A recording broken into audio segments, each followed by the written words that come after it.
It's time for 41 is the Mic, a weekly Chiefs podcast with Nick Jacobs of KSHB 41 and Matt Derrick of Chiefs Digest. 41 is the Mic starts now. Yes, that's right, everyone. You are here in 41 is the Mic. I am Matt Derrick from Chiefs Digest, alongside crab dip enthusiast Nick Jacobs from KSHB 41. Nick. Yes, I actually do not. I'm not enthusiastic about that, but I am aware that it can. Some places can be great with it, some places can not handle it properly, and things go sideways real quick. But luckily, I have not experienced that scenario. Nick is my Sherpa as far as advising me on which seafoods to eat and not eat in the Midwest. Mm-hmm. So. You're the one that showed me the way of the food truck for On the Hook, but I still haven't tried the lobster food truck yet. I just got to find a day where all the stars align, and then it'll happen. That's the dream for all of us. I mean, there's no doubt about that. We are here, Nick, talking about Chiefs and Bengals, and the cardiac Chiefs do it again, Nick. 26-25, escaping with a win that I'm not afraid to tell you the Chiefs did not play well enough to deserve this win. The Bengals outplayed them, didn't they? Yeah, I mean, the Bengals came in with a really good game plan. They were motivated. They played much better against the Chiefs than they did last week against the Patriots. They didn't look as lethargic or lackadaisical. Their offensive line performed better than I anticipated them doing so. Lou Anarumo did what Lou Anarumo does. He had the Chiefs guessing. He took away what he thought the Chiefs' tendencies were, what he thought they'd try, and there was times where they had Mahomes. They had Mahomes pushing in spots, and it led to 2 interceptions, and then Carson Steele having the big fumble, and that's a lot of what kept this game close, other than some key decisions like going for 2. Which was what forced the game-winning kick, and then also whenever they settled for the kick and didn't try to punch it in from the 1, even though they had already attempted a 4th down and converted previously. Yeah, there were some interesting decisions, interesting calls throughout the game. Let's start with, what I think is the biggest story coming out of this contest, Nick, which is Isiah Pacheco. Didn't appear maybe at first to be a significant issue, even though he looked like he was in a decent amount of pain coming off the field and limping off. I know he did an interview with NBC after the game, or ESPN, I think it was. I apologize. And there was I think there's even a social video the Chiefs did. It looked like he's in pretty good mood. He goes into the locker room, gets some tests done, and the mood changed very, very quickly. I can tell you from being in the locker room, Isiah was pretty upset. A lot of people were coming over to him, consoling him. Andy Reid did that before he went to the podium, specifically came over to talk to Pacheco and gave him a hug. Other players came by, people in the organization coming by and talking to him. We don't know the specifics of it. Andy Reid did say he would obviously continue to get more testing, which would include x-rays, MRIs, the usual run. I've been told doesn't involve an Achilles, which a lot of people jump to a conclusion based on just the nature of it being an ankle injury, and that's what the Chiefs have described it as an ankle injury. We'll know more probably a little bit on Monday. I don't know if we'll get anything out of Andy Reid on Monday at his press conference Zoom, but Nick, regard bottom line, this is I've been told it's not a 1-week injury. This is something that is going to keep Pacheco potentially out for a little while. Your first impressions and thoughts on this one? Yeah, poor guy get bent back like a pretzel, and like whenever their feet get caught up underneath and they get bent back in that way, you always get worried about the ankle, you get worried about the foot, you get worried about the knee, because something's got to give somewhere, and something's going to get stretched in some spot. And for Pacheco to have that happen to him reminded me so much of Clyde's injury against the Saints a handful of years ago. Same type of bend back and everything. Clyde was never the same after that injury, and that might be a different. Hopefully, it's not as serious and not as much as what Clyde had to go through with with his injury in New Orleans, because that in my opinion, that turned Clyde's career to where he's really struggled to get his explosiveness back since then. So you're hoping it's not near that, and you're hoping it's not, season ending or anything serious in that regard. And the kicker of it is, like, Pacheco loves football. Football is a huge part of his life and his identity, and it's a big passion of his. And he's one of those guys out there that just, he gives everything that he's got in terms of mentality, attitude, and energy when he's out there on the football field. And so, like, I could understand why he would be bummed and why he might be frustrated and devastated and really kind of sad potentially as well, is just because, like, this is a big part of his life and a big passion of his and a big joy. And for a lot of people, when I talk about Pacheco, I compare him to the guy on Ted Lasso, Danny Rojas, if I remember correctly, where he's like, football is life. He is totally Danny Rojas. Yes. Like, yeah, Isiah Pacheco's like the Danny Rojas of the Kansas City Chiefs. And so, like, I totally get why he'd be bummed at this moment, because, that's it, for anybody that's obviously had surgery or had anything physically happen. Like, I know for me, whenever I had my knee scoped, like, my knee would catch a lot because of some cartilage that was mimicking what would be a meniscus tear. And so, like, it would lock, it's from time to time, and like, it would catch, and like you just don't trust things the same way for a while, because you're just waiting for that to happen. And that's just for something that was simple for me from having to have a knee scope on it, and then finding it wasn't meniscus, that it was okay. There was just some cartilage that had been torn, and like, they were able to clean that up.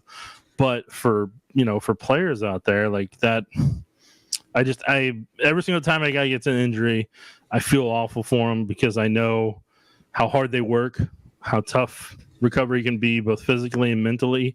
And then being able to go out there and try to perform at a high level and not be hesitant that you're going to do something that's going to re-injure it or cause problems or scar tissue and all that type of stuff. So, I mean, I'm hoping for him that obviously things go okay and that it's something that doesn't need surgery and that it can just heal up. But it is obviously, it's a bummer, and and on top of it, that is going to cause a lot of complications and problems at running back is if he's out for an extended period of time. Yeah, and you bring that up. If the Chiefs do have to play without Isiah Pacheco for a little while, that leaves them right now with only two running backs on the active roster. You have Carson Steele, and you have Samaje Perine, who's only still been here for a couple of weeks. Right. Hard not to picture that if you're playing without Isiah Pacheco, Nick, Carson Steele is next man up, right? He's the one you're hoping knows the playbook a little bit better. And then I know people are going to throw Jerick McKinnon out there and everything. One, it's a matter of if Jerick McKinnon still has enough explosiveness.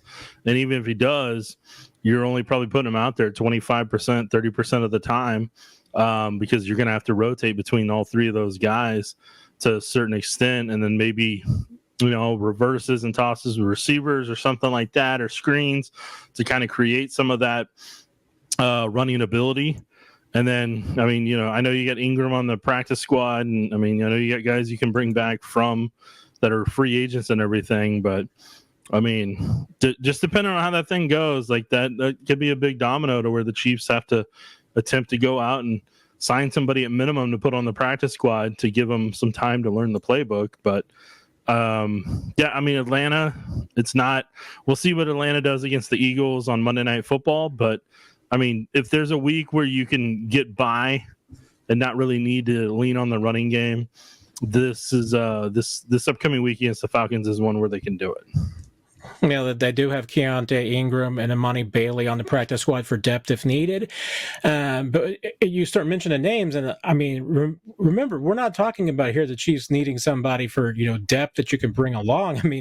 They might be talking about needing somebody who can play immediately. And to me, I think you can probably cross off the list anybody who didn't participate in the training camp. Anybody who hasn't played football recently is going to need some time to ramp up. So I just can't imagine that the Chiefs, if they do need to have a net thrown about looking at some people to bring in to play running back for them, I think you're going to be looking at some people who have played recently.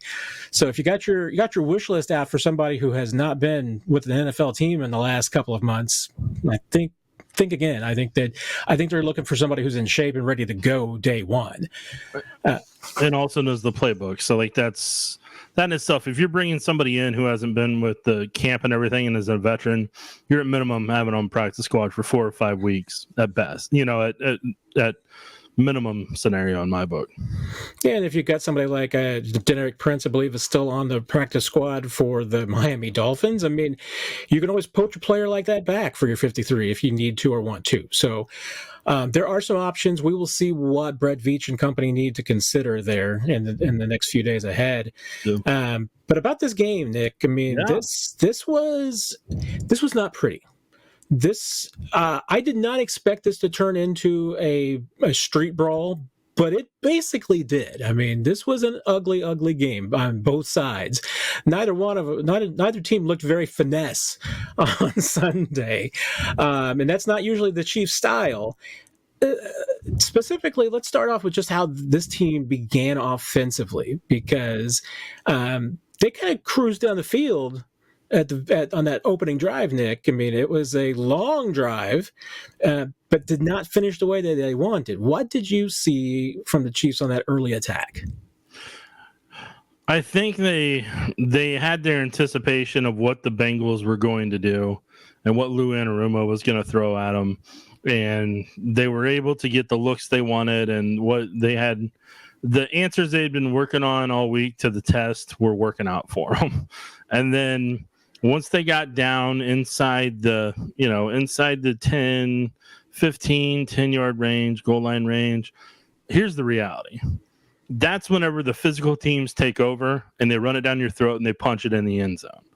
Or they have, some creative plays here and there outside of the 20-30 range where maybe they have a wide receiver screen, or maybe they have some creativity where they can open up, force the middle of the field to open up and really kind of attack that with some combinations of routes and all that type of stuff. But like at the end of the day, the Chiefs were trying to work on the physical part of their game.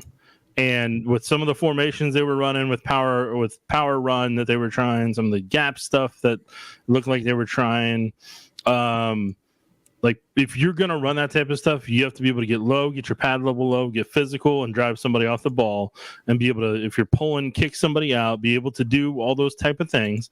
And your tight ends have to be physical, good run blockers, and you got to be correct in your assignments, especially from a gap perspective. You got to be really correct in your assignments, and you may have to do some doubles, you may have to do some combos, you may have to work on some of that aspect to be able to impose your will.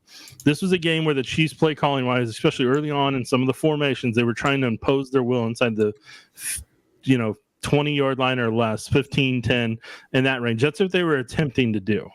And they were trying to get better at their short yardage thing. That's a big part of what they were working on this week, and it's what they're going to have to work on throughout the entire season to be able to win in some of those crucial moments in the playoffs. So today, this felt like game one of trying to do that a lot more than people realize. And they're not used to doing it a lot. And so this offensive line is going to have to continue to work at this weeks on end to get themselves right when December rolls around. Yeah, this was a Bengals defense that gave up 170 yards last week against the Patriots.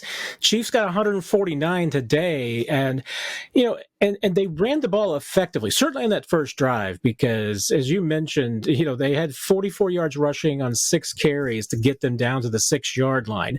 Once they got down to the 6, they had 4 carries for 4 yards. So there wasn't a lot of running room there. And, Nick, I started having like Dontari Poe flashbacks here when the Chiefs put Leo Chenal and Wanye Morris out as eligible receivers, bringing them in and even putting Leo in the backfield as a fullback, and then obviously throwing the touchdown pass to Wanye. I mean, Did you feel like that the Chiefs were past having to rely on gimmicks to get into the end zone and the red zone? In all honesty, I'm not saying it's necessarily gimmicks in that regard. I think with somebody, Leo Chenal is one of the strongest guys on the team. Oh no, he's a dude. I'd love to have him as a fullback. Well, and they did. That's what they did. They put him out there as one of the potential blockers and everything. He's like their Mike Vrabel of the New England Patriots. That's what Leo Chenal was turning into, and this was the first of hopefully what's a long treasured story for that to be available here. But no, I mean, I'm fine with them doing that because here's what, at the end of the day, the Chiefs have to be able to punch teams in the mouth and impose their will if you want to win a three-peat. So this is the type of games where you're going to have to do it. The Bengals were chirping all game long, and you could pick it up on the microphone. You could hear it. I would have loved to have been on the sidelines to hear that because the Chiefs D-line was chirping with the Bengals O-line. The Chiefs O-line was chirping with the Bengals D-line. It didn't get out of hand as much as I thought it was going to, like it did in some other games in past years and potentially with the Broncos and some other teams. So there was a lot of chirping going on, and the Bengals were trying to get under the Chiefs' skin, and at times they were able to. But this is part of what getting yourself ready for playoff football entails, and for a lot of these new guys that are in these pressure cooker situations that are understanding that you are going to have to, you can't, what happened last week against the Ravens didn't exist. Like, you're not building off of that. You are starting from scratch in week 2 all over again, and you've got to reprove yourself on every single play. So there's some guys on the roster that understand that. There's some guys that are learning that on the roster. And so I'm telling you, like, this was I call this the first step of trying to impose your will. And so they're going to have to continually do this because I can tell you right now, what you saw today from a run game perspective, they're going to have to try at times against the Chargers. They're going to have to do a lot of this against the Raiders because Max Crosby and Christian Wilkins tore apart the Ravens offense today, and they're going to do the same thing to the Chiefs. It'll be a similar thing if the Chiefs can't learn from this Bengals game. Well, when it comes to, imposing your will, you've got to be able to do that in the passing game too. And the biggest way is protecting your quarterback. And I don't think there was anybody in you mentioned pressure cooker. I don't think there was anybody more in a pressure cooker today than Kingsley Suamataia going up against Trey Hendrickson. And that did not go well for the rookie, Nick. I mean, today was a welcome to the NFL kind of moment. Kingsley struggled, and as a result, I mean, he was not. I don't want to make it sound like he's the reason why the Chiefs' offense struggled. He's one of the reasons, and one of the reasons why Mahomes didn't have a lot of pass protection because Kingsley had a rough day, especially against Hendrickson. So, I mean, here's part of it. The Chiefs at times were helping Chip. They were occasionally putting a tight end over there just to kind of force a wider angle here or to buy a little time here. Kind of looked like they made Chip, so the DN hesitates for a second. Lets Kingsley get in his kick step and everything. I had said last week, and I think I said in the Q&A, and I said on social media, that like this was going to be a whole different test for Kingsley going against a speed rusher like Trey Hendrickson than it was going to be what he was going against the Ravens. Sam Hubbard is similar to what the Ravens style is. Trey Hendrickson is not. Trey Hendrickson is a speed rusher that knows how to use his hands, hand fight quickly, and be able to get to that corner quickly. And so for Kingsley, and this isn't knocking him, this is part of what being a rookie was going to be for him. What he experienced today against Trey Hendrickson, that's a lot of what he's going to experience against Max Crosby. These are the type of rushers that he's going to face that are going to create that. Myles Garrett is going to be a combo of Trey Hendrickson and part of what he dealt with the Ravens because Myles Garrett is the fastest get off with Trey Hendrickson is the second fastest get off in terms of that line of scrimmage, how quickly they get across that line of scrimmage. So Hendrickson, once he knew he got Kingsley's shoulders turned, he knew he had him. Whether he wanted to attack his inside shoulder or get upfield, he was going to be able to do that because he had a week's worth of tape to be able to see where Kingsley was giving up spots, how Kingsley's kick step was doing, what was he doing punch wise, how was he timing it. And then also, I know Kent Swanson put out there from KCSN, Kent was convinced that Trey Hendrickson had had Mahomes' snap count down and everything. And that would explain a little bit of the get-offs that he potentially had. But this does not mean that Kingsley is a failed pick. Does not mean he's a bad football player. Those things that he's going to have to work on, they're the same things as what they were last week.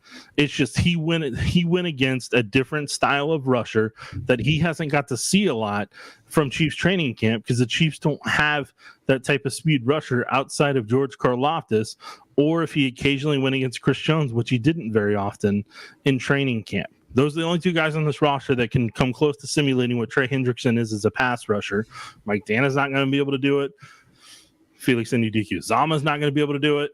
Malik Herring's not going to be able to do it. All those guys are different styles of rushers than what Trey Hendrickson is.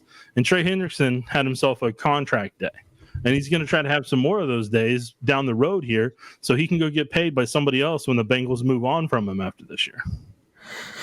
Yeah, and and it was a different situation, but not completely dissimilar to what happened last year, Nick, in that week 2 against Jacksonville, Jawan Taylor had that just monumental penalty flurry, and Chiefs benched him in the middle of the game and took him out. And, at that time, Andy Reid said, hey, he just needed a mental break. Andy Reid didn't give that answer exactly about Kingsley tonight, but I think there's no doubt. I mean, that's why they made the change. They just felt like that Kingsley needed a little bit of a mental break going into that last drive, gave Wanye a chance on that, and Wanye did a serviceable job. But I don't think that's any indication about how the Chiefs feel about Kingsley Suamataia. I fully expect that he's going to probably start next week and every week after that. I mean, this organization doesn't have any lack of faith in him. They have nothing but faith in him. It's just that they probably need to give him a little bit more help. Yeah, that's what really the name of the game was. I saw at times, I'm like, you're seriously living out on an island like that?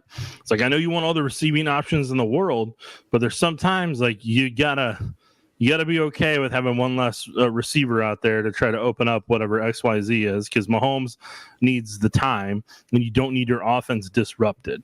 If the Chiefs literally want to go out there with 2 routes and everybody else in blocking, I'm good with that.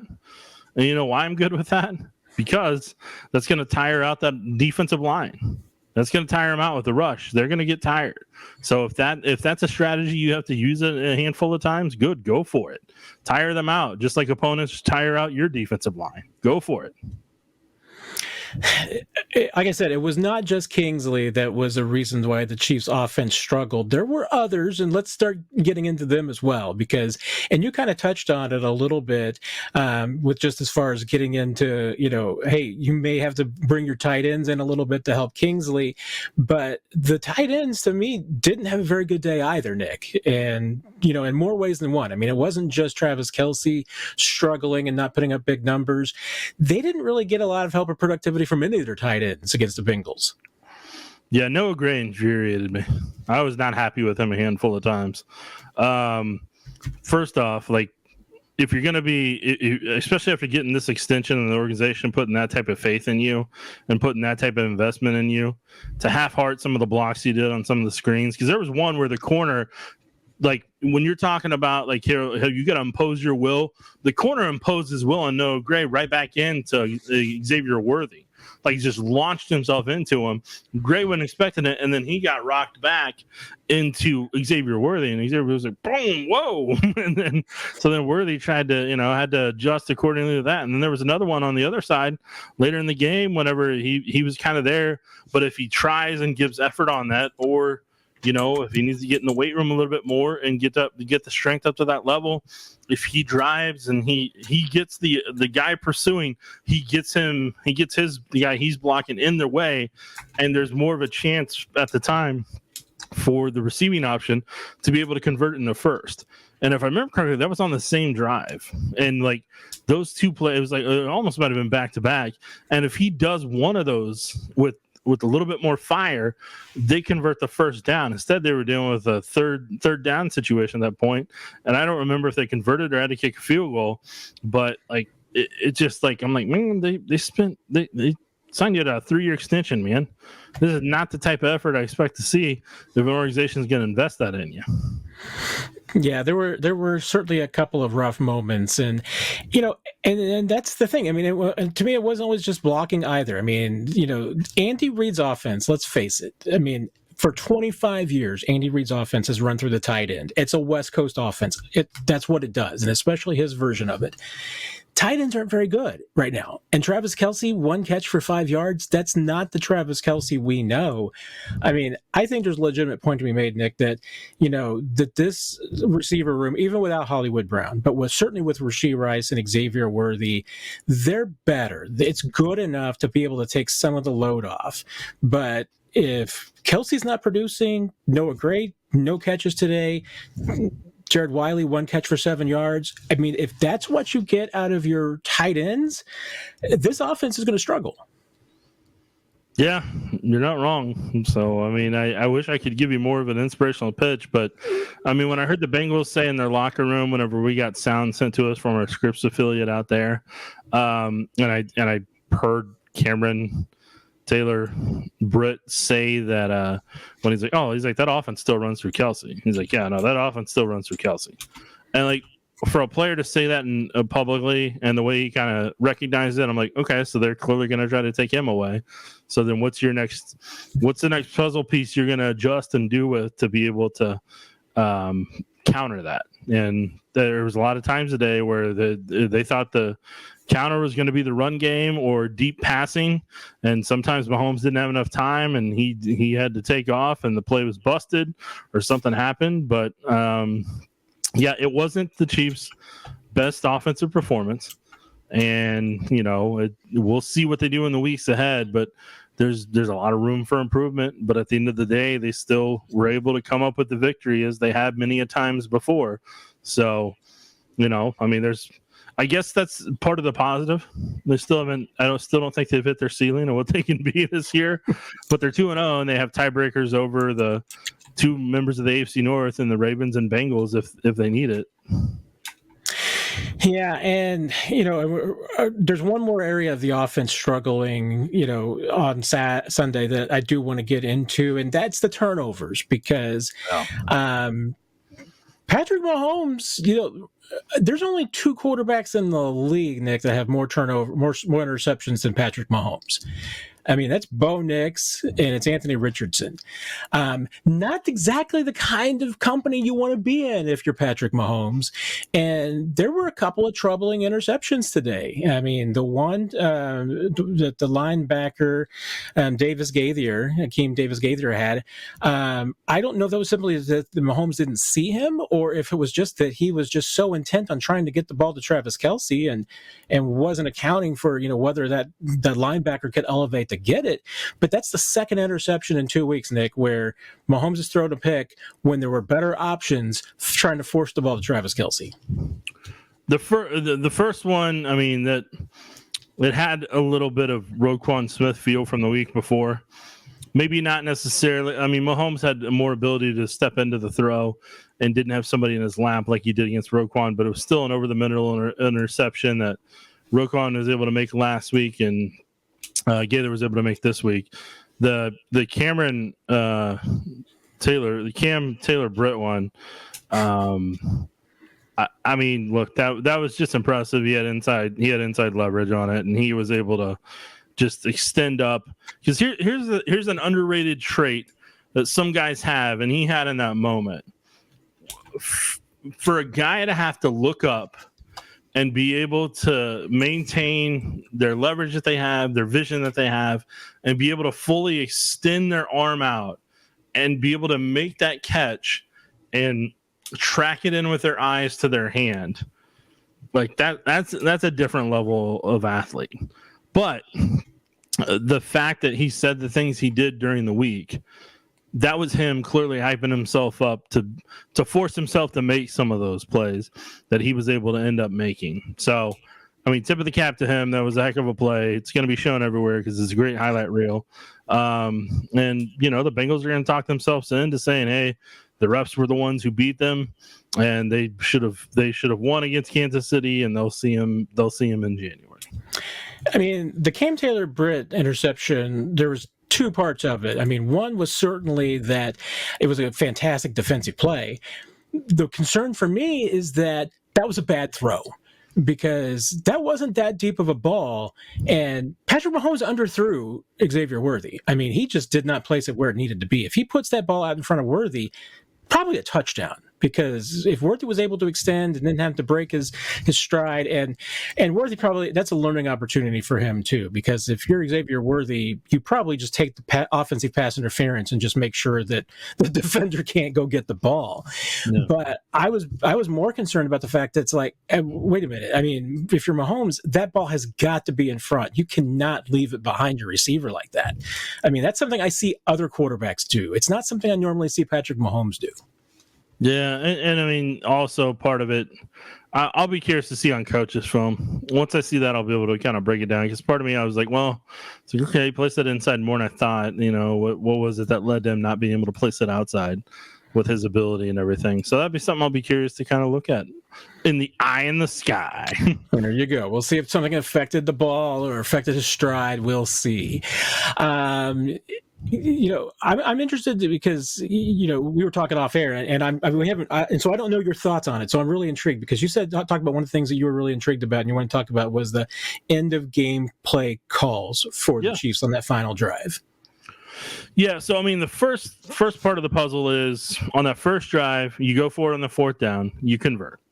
Then you're right there, right at the goal line, and you kick the field goal. What was the point of going for it on fourth and whatever at the 10-yard line if you're not going to do it at the 1? I'm sure there's some statistics you looked at that, you know, if Frazier had for you, you're looking through them and everything, and you kind of maybe trusted the number on that and everything. But my thing is, if you're trying to teach guys to impose their will, they need that moment to do it. Give them that opportunity to do it. Then if they don't get it done, then they have something to work on. But I didn't feel like they were going to be chasing points if you kick a field goal, you know, like if you try to punch it in and you don't kick the field goal. I don't feel like you're chasing points in that moment. And then I was kind of confused why they went for 2. I'm like, okay, so like in that moment when they went for 2 there after that touchdown thing, I'm like, okay, well, I get that, but I'm like, why? I mean, just put yourself in a position to where they don't, you're not having to kind of push yourself down the field and you know and really have to, well, we got to get this done so that we can get this game-winning kick potentially and all that. I just think it kind of muddled part of what you could do option-wise. And then whenever you get to their actual play calling, I mean, the lack of urgency that they had there, I was really surprised by on that final. I mean, it worked out because they got down there because of pass interference and were able to kick a game-winning field goal. But just the lack of urgency there was very confusing to me. Like I've seen them in a lot bigger moments be able to kind of really push the ball down the field, and they just didn't have that same urgency. And a part of me kind of wonders, okay, they just, are they trying to do what's safe so that they don't, you know, force a turnover and lose the game, or is there something else to where they're a little rattled right now? Because some of the runs they did there, I'm like, okay, they were doing play calling and treating it like Patrick Mahomes was on the other sidelines against them. That's what really kind of surprised me about that. I see a lot of other teams do that. I haven't seen the Chiefs do that to themselves before. I'm like, no, he's literally right there on the field right now. He's wearing your jersey. You can push this.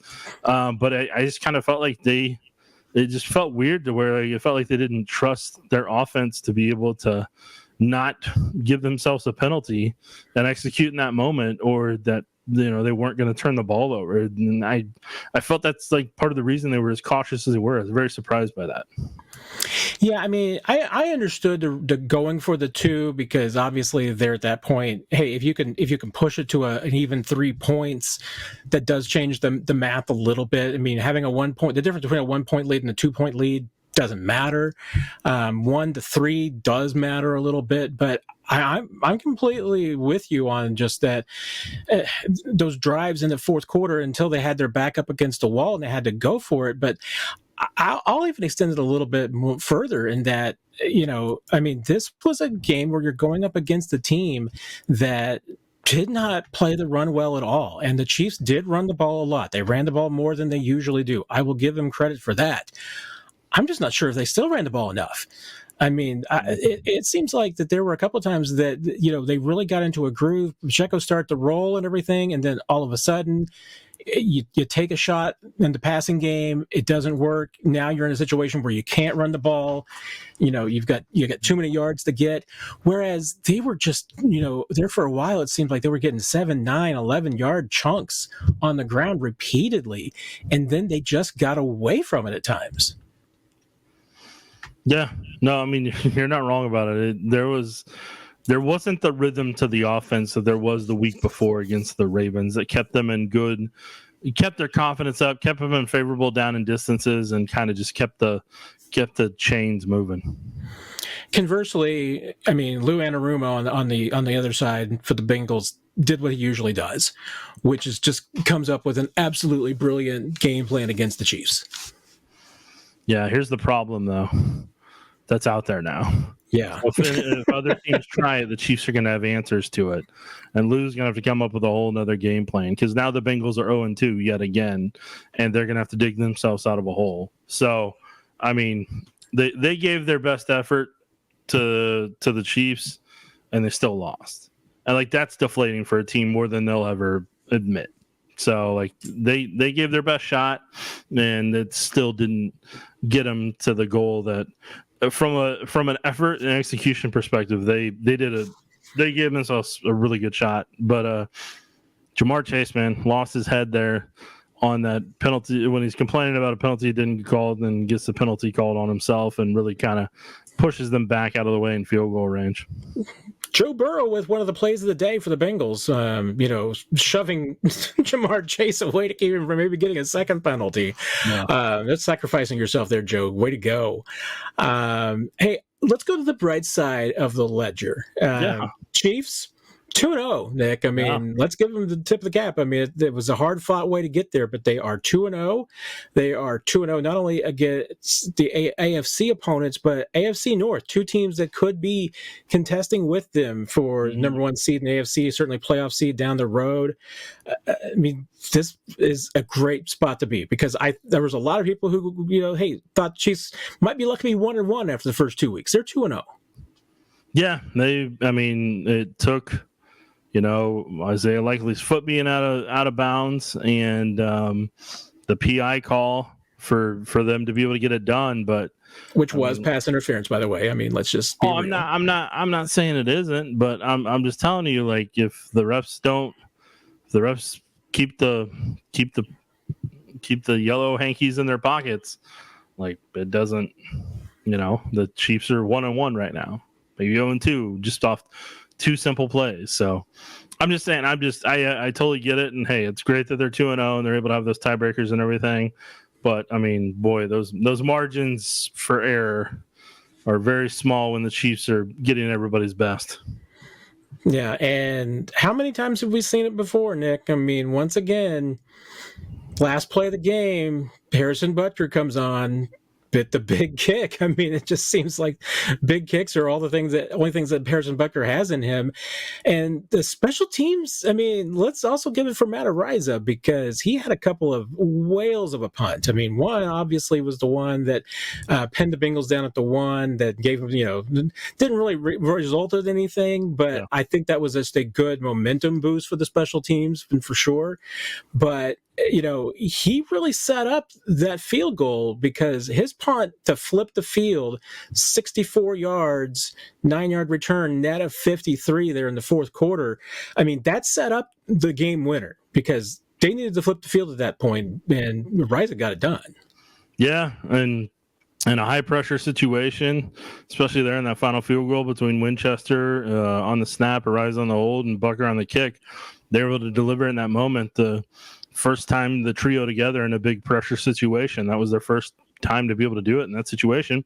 And a thing that set that up would be Chamarri Conner, the defensive back. And we talked about on here before, I felt like Chamarri Conner was slowly taking this L'Jarius Sneed role. And like, if you watch, I'm telling you, if you go back and you watch L'Jarius Sneed the first 2 years, he wasn't the best tackler. He got more physical year 2 and year 3 of who he was. And he had those blitzes off the edge. Chamarri's doing those same blitzes now.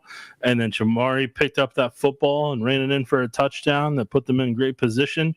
I'm just telling you, like, it's just funny seeing this trend of Chamarri kind of taking, if you pay close attention over the years and think about it, Chamarri's slowly taking the same trend that L'Jarius Sneed did in developing as a cornerback.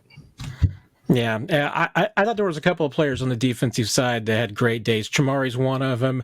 Chris Jones is the best player simply on the field most of the time. Yep. Another great day today, a couple of great moments. But Chiefs, they need Cam Thomas. They need Marlon Tuipulotu, somebody to add to that depth, because you only have 8 defensive linemen active. That's going to hurt you at some point. And you need Chris Jones. You need to give him a spell. You need to get him a rest. Yes, it's burned them 2 weeks now, and there's only so long until they get to the middle of the year when it's really going to cause them a lot of problems.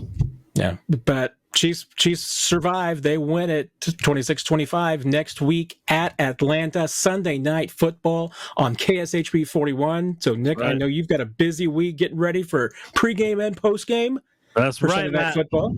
That's right. Yeah, and the Falcons, just let you know, we'll see what they do on Monday night. But from last week, their offensive line was terrible. Kirk Cousins had almost no time to throw. They don't have any speed on offense outside of Bijan Robinson. Grady Jarrett's the only really difference maker they got on defense. Matt Judon is kind of still in that Ravens mold. Chiefs have a lot of opportunities, a lot of room for activities if they really want to execute and push this week. Well, Tuesday night, Chiefs Digest YouTube channel will be there with the live Q&A. Then next week, 41 is the mic back in your threads at sometime early Monday morning, Nick. Yep. And until next time, I bid you adieu. You've been listening to 41 is the Mic, presented by KSHB 41, your home of the Chiefs and Chiefs Digest.